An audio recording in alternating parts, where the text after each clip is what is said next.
What is going on, YouTube world? My name is Ghiman McKinney, or you can just call me Juice. That is my nickname. I appreciate you guys for tuning into the channel today. Be sure to smash this like button right now if you're excited for the college football season, and also it does help the channel grow and the videos get out to the public. Subscribe to this channel if you're new as well. I do post a ton of great sports videos weekly and almost every single day if I can. And turn on post notifications too so you don't miss a single video. It's only right, guys. Alright, look. We are previewing and breaking down the Ohio State Buckeyes in 2019-2020. I will go game by game on their schedule, and we will see where the Ohio State Buckeyes will win games and lose games in 2019-2020. As you guys can see, if you didn't already know, well, spoiler alert, the Ohio State Buckeyes are my favorite college football team. So I'm excited for the season, okay? But before I do get into the game-by-game schedule breakdown, I will talk about what Ohio State did last year, and then talk about the team that they're bringing in this year, who they lose, who they return, all that good stuff. So let's get right to things. Okay, so Ohio State last year went 13-1 with big wins over TCU, at Penn State, and a big-time win over the University of Michigan, the team up north, 62-39.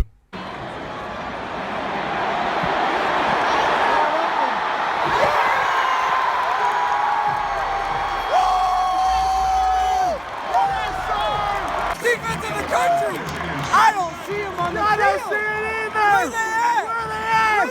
Deshaun Gary, Chase Winovich. Where you at? Michigan, Ohio State, just scored again.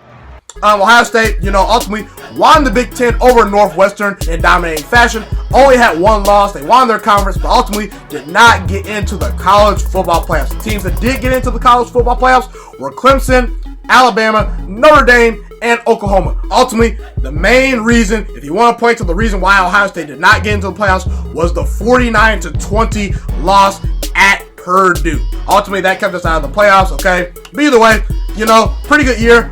Beat Washington in the Rose Bowl, ultimately, and like I said, finished the season 13-1. Okay, so this coming year, obviously, Urban Meyer is out. Ryan Day is in. Urban Meyer is obviously retiring due to some health concerns and health issues that he is suffering from. I appreciate Urban Meyer. I love what he did at Ohio State. He ultimately turned our program around. He brought a national title to Ohio State. Now, for me personally, I'm not going to believe the fact that Urban Meyer is done with coaching just because at the University of Florida, a couple years ago, he said he was done with coaching, and 10 months later, he ended up in Columbus, Ohio as the head coach, and he might just end up being the USC head coach if Clay Helton is fired. So I'm just throwing that out there, okay? But either way, I like Ryan Day as the head coach. I really do. He has some NFL experience. I think he did a very good job when Urban Meyer was suspended this past year, filling in for him. I like Ryan Day. I think he's a very good offensive-minded head coach. I think he's a player's head coach. He has recruited at a pretty high level, and I think he's a very good head coach, okay? Now, ultimately, Ohio State does return 5 starters on offense and 10 on defense. Okay, so the key losses for the team: Dwayne Haskins, Draymond Jones, Nick Bosa, Paris Campbell, Terry McLaurin, Mike Weber, Isaiah Prince, and Michael Jordan. Okay, but I'm gonna discuss the defense first, because I think the defense is the best unit of the team for Ohio State. Chase Young, one of the top 3 prospects in all college football as far as draft prospects go for the 2019 class. I think he's the best player in the entire draft. The guy's a stud. He's the next great pass rusher to come out of Ohio State. He potentially could go #1 overall even. I mean, the guy's a stud. Okay, at linebacker, okay, we got Malik Harrison, we got Baron Browning, we got Tuf Borland, we got Pete Warner. We returned all our linebackers from this past year, guys, okay? So I love our linebacker core. Malik Harrison, potentially a first-round pick. Tuf Borland, Pete Warner are going to start. We have a guy like Baron Browning, who's a 5-star, playing right behind him. Personally, for me, I would start Baron Browning. I think he's better than Pete Warner and Tuf Borland. But again, hey, I like our linebackers, okay? And then our cornerbacks and defensive backs. We returned pretty much our entire secondary except Kendall Sheffield. And Kendall Sheffield's production can definitely be replaced. Jeffrey Okudah and Shaun Wade are a very good duo. They're going to be future players in the NFL, definitely. I think Jeffrey Okudah can be a first-round pick. I think Shaun Wade can be a first-round pick, ultimately, if he continues to work, okay? We got Brendan White, who came on pretty well last year in place of Isaiah Pryor. We have Jordan Fuller, who returns for his senior season. And we got Damon Arnett. Listen, guys, last year, the Ohio State defense was not historically what the Ohio State defense has been the past 4 to 5, 6 years. It was very inconsistent, okay? It was very inconsistent in the Nebraska game. It was inconsistent in the Maryland game when we gave it 50 points. It was inconsistent in the Purdue game. It was inconsistent even in the Michigan game. We gave it 39 points even in a win, okay? So again, this defense last year was very inconsistent, but I point that to not a lack in talent. We have recruited at a high level. We have the players to be an elite dominant defense. It really was just inexperience. I mean, most of our linebackers were playing and starting for the first time. Most of our quarterbacks, except for a couple of them, were starting for the first time. So again, experience definitely matters in college football. I think now that we have the experience, we have the players, I think our defense is going to return to top 10 form. We have an elite pass rush. We always are going to have an elite pass rush, okay? We have very good linebackers, a very stud linebacker in Malik Harrison. I think our defensive backs are very, very good. I do worry about the depth a little bit at the defensive back position, but again, I like our defensive backs a lot. But however, as far as the offense goes, the big story is Dwayne Haskins, the quarterback from Ohio State from a year ago, a Heisman candidate who threw 50 touchdown passes this past year. He is gone now. He got drafted in the first round to the Washington Redskins, number 15 overall. I salute Dwayne Haskins. I think he will be a very good quarterback in the NFL. Okay, so we lose him. We lose Paris Campbell. We lose Terry McLaurin. We lose Mike Weber. Okay, we lose some very key offensive linemen. But again, I like our offense. I think our offense is going to be very good. And one of the main reasons is because of Justin Fields. Yes, I am a believer in Justin Fields, the quarterback from the University of Georgia who transferred to Ohio State this year. He was one of the top 2 recruits in all of high school. He was a 5-star coming out of high school. He ultimately didn't get much playing time behind Jake Fromm at Georgia, but I am all in on Justin Fields being a Heisman candidate and a future first-round NFL draft pick. Listen, guys, I understand people are skeptical of Justin Fields, saying we haven't seen him play in a college football game yet. You know, I want to see him play in a full college football game. I get it. But guys, you said the same thing about Deshaun Watson. You said the same thing about Jameis Winston. You said the same thing about Trevor Lawrence. You said the same thing about all these great, Lamar Jackson. You said all the same things about these top recruits coming out of high school. Yes, we have not seen them play, but you cannot deny the talent of one Justin Fields. He was the second-rated recruit in all of college football in the 2018 class behind one Trevor Lawrence, a guy who was compared to Andrew Luck, okay, the guy who dismantled Alabama's defense, okay. I love Justin Fields. I think he's going to do some very good things. The talent is there. He's a cannon for an arm. He can run around. He's a dual threat quarterback, and I think his dual threat ability will open up our offense so well. I think we're going to be one of the best teams in the red zone in all of 2019-2020 in college football, because you have to now worry about and defend Justin Fields' ability to pass and throw the ball down the field, and you also have to worry about his running ability. One thing about Dwayne Haskins, yes, he was special last year, but you did not really have to worry about Dwayne Haskins running the football. Dwayne Haskins was not much of a runner. He was pretty much just a thrower of the football. I think our offense will be a lot more balanced with Justin Fields. I like J.K. Dobbins at running back. I like our wide receivers. We got Austin Mack. We got K.J. Hill. We got Chris Olave. We got Benjamin Victor. Okay? And we also have a stud freshman in Garrett Wilson, who I think will definitely break out and be one of the next great wide receivers coming out of Ohio State. He's a 5-star recruit coming from Lake Travis High School. I like him a lot. I do worry about the offensive line a little bit because we did lose some players, but again, I think we recruited at the offensive line pretty well. We did ultimately, we have Justin Fields, who's a mobile quarterback, and I think he can make up for a bad offensive line. And like I said, we recruited pretty well at the offensive line position. I think our offense is going to be a top 10 offense. I think our defense will be a top 10 defense. Let's go over the first 5 games on the schedule. Okay. Florida Atlantic at home, Cincinnati at home, Indiana at home, Miami, Ohio at home, and Nebraska on the road. I see us starting off 4-1. Yes, I have Ohio State losing at Nebraska. I'll get that in a minute, okay? But I think we'll beat Florida Atlantic. I think we'll beat Cincinnati. Florida Atlantic is a decent team, but again, they're nowhere near getting the recruits that Ohio State gets. Now, Cincinnati at home. This has the potential to be a close game. By the way, shout out to Blue Smith real quick, a former Ohio State Buckeye. I appreciate you for taking a picture with me at the LaMelo Ball game when it was played in Ohio. Okay, I appreciate you. I hope you ball out at Cincinnati and you will forever be a Buckeye. Okay, but either way, look, Cincinnati, they were ranked at one point last year. I do expect them to be ranked at some point this upcoming year, just a little bit. I think they'll be in the top 20. They are coming off a double-digit win season last year, but again, we're the better team. We play them at home. We have the better players. We should win that game. It could become a close game at some point, but again, Cincinnati, not the level of team that Ohio State is.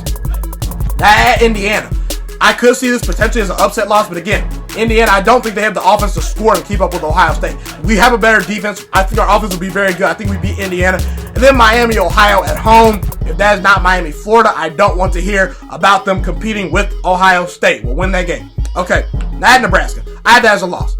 I think Nebraska is going to be a very good team this year. Teams like Nebraska, who had a down year last year, usually respond and have a very good bounce back season. I think Nebraska is going to be the surprise team of college football. They have a very good quarterback in Adrian Martinez. Scott Frost is an elite head coach to me. I think he's one of the better head coaches in all college football. He obviously had a rough year last year, but again, guys, he's pretty much setting the foundation. Okay, usually a first-year head coach is just trying to come in and set the culture and foundation for the team. Okay, I think Scott Frost and this Nebraska team surprised some people this year. It's on the road. And even last year, guys, Ohio State barely beat Nebraska last year at home, 36-31. We barely beat them. And they were not a very good team last year. I think this team improves mightily. They are going to be the surprise team of college football. But let's see what we can do after that, okay? Michigan State at home, at Northwestern. Wisconsin at home. Maryland at home, at Rutgers. I see us reeling off 5 straight victories after the Nebraska loss. Yes, Michigan State, yes, they're a decent team. I think they will be improved. But again, they have a good defense, but their offense is inept. They don't have a very good offense. Their offense should be improved. It can't be worse than it was last year, okay? But Brian Lewerke is not an elite quarterback. They have to travel to Columbus, Ohio. We beat them last year in Michigan State. There's no reason we can't beat them in Columbus, Ohio. I was beating Michigan State. I do think Michigan State responds this year, but again, they're not a better team than us. At Northwestern. Now again, between the Nebraska and Northwestern game, I could see a loss. But I chose the Nebraska game. I chose the Northwestern game to be a win. Okay, at Nebraska. At Northwestern, I should say. Not at Nebraska. At Northwestern. They obviously have a transfer quarterback coming in this year in Hunter Johnson. I think he's a very good quarterback. But again, I don't think they have the talent to beat Ohio State. It's on the road. I get it.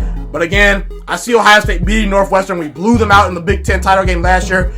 I just don't think they have the offense to keep up with a quarterback like Justin Fields and our wide receivers and things like that. I think it's going to be a close game, but I think ultimately Ohio State pulls out with a close W. I think Northwestern's going to be a decent team, but again, Ohio State's a better team. Wisconsin and Maryland at home. I do think Wisconsin will respond this year and be a better team than they were last year. They obviously had a disappointing year this past year. But again, they pretty much have Jonathan Taylor, and that's pretty much it. You stop Jonathan Taylor, you stop their offense. I do think our linebackers and run defense will be a lot better this year. Okay, I don't like their quarterback. I don't think their quarterback's very good. I think their offensive line is in a little bit of a retool year. They did lose some players last year. I think we beat Wisconsin at home, and we'll beat Maryland at home. Look, I understand Maryland did beat us last year, but again, that was at Maryland. It's in Columbus now. I think we're going to definitely take this game a lot more serious now that we almost lost to them last year. I think we beat Maryland, okay? Then at Rutgers.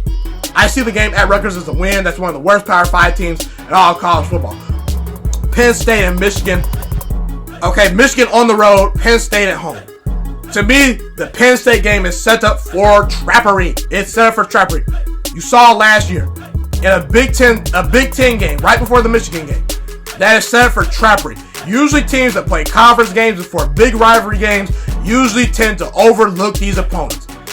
Penn State lost to us last year by 1 point. They lost us the year before that by 1 point. They've been close victories the past 2 years for Ohio State over Penn State. But again, I'm going to pick Ohio State to beat Penn State this year. It's in Columbus, Ohio. I think we get a win versus Penn State. They're not a better team than us. Again, I could see them beating us. They have recruited at a very high level, but again, they lose Tracy McSorley. They lose Miles Sanders. I just think we're a better team. We get them at home. We beat them there in Penn State last year. I don't think that team last year is better than this one this year. We'll beat Penn State. And now, the biggest game on Ohio State's schedule pretty much every year, the Michigan-Ohio State game. Now look, guys, it's at Michigan. I'm a little bit worried about this game. I really am. Last year, I was not worried about the game because it was played in Columbus, Ohio. I knew that as long as we had Urban Meyer, Dwayne Haskins, and that Columbus crowd behind us, we were going to beat Michigan last year. But this year, it's in Michigan. They have NFL wide receivers, Tariq Black, Nico Collins, Donovan Peoples-Jones. They have a very good quarterback in Shea Patterson. This is the best offense that Jim Harbaugh has had in the Jim Harbaugh era, okay? They brought in Josh Gaddis from Alabama to be the offensive coordinator, okay? This is set up for trappery for Ohio State to lose, okay? Especially coming off a game in which they played Penn State, okay? I don't know if Ohio State can beat Michigan. I really don't. but I'm going to pick Ohio State. I'm picking Ohio State, and a couple reasons why.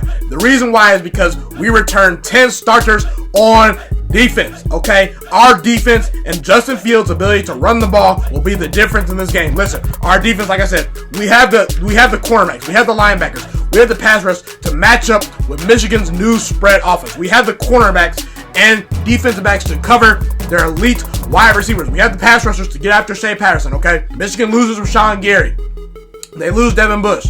They lose Chase Winovich, okay? They lose David Long, probably arguably one of their best cornerbacks last year. Those were 4 of the best defensive players in all college football from a year ago. I think that Michigan's losses on defense will be the difference in this game. I get it. Michigan's going to tell you, we've recruited at a high level on defense. I get it. You know, you have recruited at a pretty high level. But again, one thing you cannot teach is experience. In a game like this, where Michigan, all the pressure is going to be on Jim Harbaugh. All the pressure is on Michigan. They absolutely have to win this game. This game for Michigan is a program potentially defying game, okay? All the stuff's on the line for Michigan and Jim Harbaugh. If Jim Harbaugh does not beat Ohio State this year, when is he ever going to beat Ohio State this year? So again, major pressures on Michigan. Justin Fields' ability to run the football will be the difference in this game. You saw a couple years ago when JT Barrett was the quarterback at Ohio State, when he went undefeated versus Michigan. Michigan had no answer for JT Barrett running the football. Justin Fields is a better runner, a more faster and explosive runner than JT Barrett. One thing about Dwayne Haskins from last year, Dwayne Haskins was special, but he couldn't run the football, okay? He couldn't run the football. That's not his game. Justin Fields' game is the ability to run and pass the football. So Justin Fields' ability to pass the football and run the football is the difference in the game. Don Brown, the Michigan defensive coordinator, has really historically struggled to defend quarterbacks that are dual threat guys. Justin Fields' ability to run the football will be the difference in the game. The Ohio State defense will be the difference in the game. And ultimately, I think Ohio State's the better team. I think they beat Michigan. I have Ohio State finishing with an 11-1 record. I think they will beat potentially a Nebraska in the Big Ten title game. I'm not saying Ohio State's going to get into the playoffs. I'm going to get to that in a separate video. They could get into the playoffs. I think they have a very good chance. I think the Big Ten as a whole, whether it be Michigan or Ohio State, has a chance to get a team into the playoffs this year. We'll discuss that down the road in a separate video. But again, for now, I have the Ohio State Buckeyes beating Michigan and going 11-1 in 2019 and potentially winning the Big Ten once again. That's a wrap for this video. Be sure to smash this like button right now if you're excited for the season and enjoyed this video. Share my content with all your friends. Subscribe to my channel if you're new as well. I do post a ton of great sports videos weekly and almost every single day if I can, guys. It's my favorite thing in the world to do to make these YouTube videos for you guys. The best thing you guys can do to help this channel grow is to share this channel with all your friends. Share it on Facebook, share it on Twitter, share it on Instagram. A fun fact about me is I am trying to become one of the next great sports analyst out in the world down the road. Okay, once I get out of college, that's what I want to do for a full living. Become a sports analyst and sports broadcaster. Kind of like Colin Cowherd, kind of like Stephen A. Smith, kind of like Shannon Sharp. You get the point. So the best thing you guys can do to help support my dreams and support this channel and to help this channel grow, because I think this channel is really going somewhere, guys. I really do. The best thing you guys can do to help this channel grow is to share it with all your friends. Share it on Facebook, share it on Twitter, share it on Snapchat, share it on Instagram. Get everyone hit and subscribed and watching my videos. It's been your boy Ghiman Mckinney. Appreciate you guys for watching today, and I'm Ghost, and go Buckeyes!